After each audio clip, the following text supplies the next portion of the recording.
हम दरअसल कल निरीक्षण करने का एक वजह ये थी कि हम समय समय पे औचक निरीक्षण करते रहते हैं,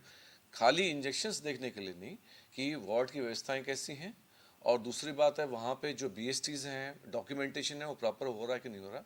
हाल ही में एक महीना पहले एक एक्सपायरी इंजेक्शन की घटना हो घटी थी, जिसमें जो सिस्टर थी जिसने लगाया था उसको बर्खास्त कर दिया गया, और दो अन्य से फार्मासिस्ट से और एक अन्य सिस्टर से स्पष्टीकरण लिया गया था। उसी के अनुक्रम में हम लोगों ने कल एक विभिन्न वार्डों में 10 टीम बना करके हमने औचक निरीक्षण किया और वहाँ की व्यवस्थाएं देखी, और ये देखा वहाँ डॉक्यूमेंटेशन कैसा है। तो उसमें हमने पाया कि 3 वार्ड में करीब 6 एंटीबायोटिक इंजेक्शंस थे जो एक्सपायरी डेट के थे, लेकिन वो नॉर्मल इंजेक्शन के साथ नहीं थे, वो अलग से रखे हुए थे। तो उसके लिए हम लोगों ने वहाँ सिस्टर से पूछा क्यों अलग रखे हुए हैं, तो उनके द्वारा बताया गया कि ये इंजेक्शन पिछले 1 डेढ़ महीने पहले ही एक्सपायर हुए हैं और हमें मालूम नहीं है इनका क्या करना है। तो हम लोगों ने फिर उनसे स्पष्टीकरण मांगा है कि भाई अगर आपको इंजेक्शन डिस्पोज करना नहीं आता था तो आप लोगों ने एसआईसी या चीफ फार्मासिस्ट या मुझे सूचित क्यों नहीं किया। तो यही प्रकरण था कल पूरा। इसके अलावा हमने ये भी देखा कि कुछ बीएसटीज अपूर्ण थी और बीएसटी समय से जमा नहीं हुई थी, तो उसके लिए मैंने संबंधित जो कंसल्टेंट्स हैं और स्टूडेंट्स हैं उनसे भी स्पष्टीकरण ले लिया है, जो रेजिडेंट्स हैं, कि आप लोग बीएसटी समय से क्यों नहीं जमा कर रहे हैं। और हम लोगों ने अब एक कुछ नई व्यवस्थाएं भी बनाई हैं जो प्रदेश में मेरे ख्याल से हमारे कॉलेज में यूनिक हैं। जैसे कि हम लोगों ने एक रजिस्टर हर वार्ड में देने के लिए तय किया है, जिसमें हर जो इंजेक्शन लगेगा उसका एक्सपायरी डेट, बैच नंबर, किसने दिया, उसका नाम, साइन, डेट और टाइम भी ऐड होगा।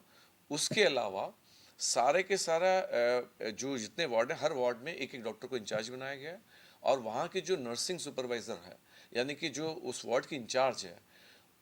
उसके साथ में वो एक व्हाट्सएप ग्रुप बनाएंगे,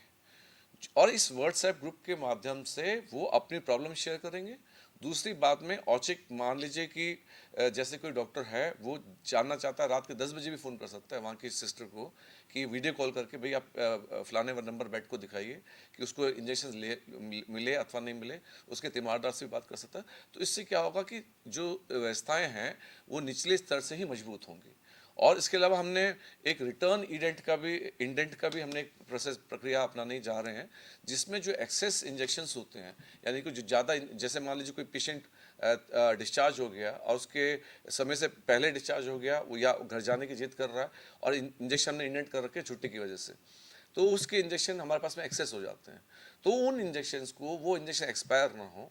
तो उसको क्या किया जाए, तो उसके लिए हम एक रिटर्न इंडेंट बनाएंगे, वो फार्मासिस्ट के पास चले जाएगा, अथवा सिस्टर अपना एक रजिस्टर बनाएगी जिसमें किस पेशेंट को, किसी अन्य पेशेंट को लगा सकती है, और जिस पेशेंट को लगा उसका पूरा डिटेल लिख करके वो जो फार्मासिस्ट है उसको सूचित करेगी। अच्छा सर, क्या क्या कार्रवाई होंगी जांच के बाद? देखिए, अभी तो फिलहाल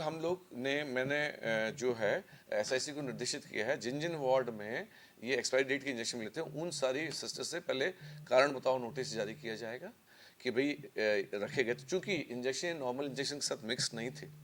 तो इनके लगने का औचित मतलब प्रश्न नहीं उठता, लेकिन फिर भी ये वार्ड में इनका होना अपने आप में एक गलत बात है। तो पहले तो स्पष्टीकरण लेंगे, और स्पष्टीकरण के अगर संतोषजनक जवाब नहीं पाया गया तो उनके खिलाफ कार्रवाई होगी। अच्छा सर, ये निरंतर चलता रहेगा आपका निश्चय आगे? ये तो हमेशा से चलता रहा है, चूंकि ये जो औचक निरीक्षण है ये हम समय समय पे करते रहते हैं, क्योंकि ये हमारे यहाँ पे अस्पताल में व्यवस्थाएं विधिवत बनी रहें, और हम चाहते हैं कानपुर मेडिकल कॉलेज एशिया के सबसे बड़े मेडिकल कॉलेजों में से शुमार है। राजकीय मेडिकल कॉलेज में ये, और सबसे बड़ा राजकीय मेडिकल कॉलेज है जहाँ 2000 करीब बेड हैं। तो मैं चाहता हूँ, क्योंकि इतने बड़े हॉस्पिटल को संभालने के लिए अगर निचले स्तर से हम व्यवस्थाएं सुदृढ़ नहीं करेंगे तो इस अस्पताल को चला पाना सही सुचारू रूप से चला पाना संभव नहीं होगा। तो मैं चाहता हूँ, मेरा ये जो विजन है वो ये है कि कॉलेज में हम लोग हर स्तर पे हर आदमी की जिम्मेदारी तय कर रहे हैं, तभी ये कॉलेज अच्छे ढंग से चल पाएगा।